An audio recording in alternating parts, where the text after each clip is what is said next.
கொடுப்பதில் வல்லமை பெற்றவன் அப்பன் பழனியப்பன். தினம் அச்சம் தவிர்ப்பவன் ஆறுதல் சொல்பவன் அப்பன் பழனியப்பன். கள்ளங்கவடம் இல்லாதவர் தம்மிடம் காவலில் நின்றிருப்பான்.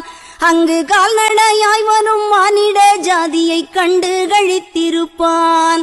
துள்ளி வரும்படி வெளுக்கு மேலொரு ஜோதி பிளம்பும் உண்டோ, அந்த சுப்பையன் போல் ஒரு அற்புத தெய்வத்தை சொல்ல மொழியும் உண்டோ. வெள்ளி முகம் 12 கண்டவின் வேறொரு சொர்க்கம் உண்டோ. ஆண்டி வேஷத்திலாயினும் வீரத்திலாயினும் வேலனை வெல்வதுண்டோ. சித்தர் வணங்கிய சேவற்கொடியோனை சேர்ந்து பணிந்திடுவோம்.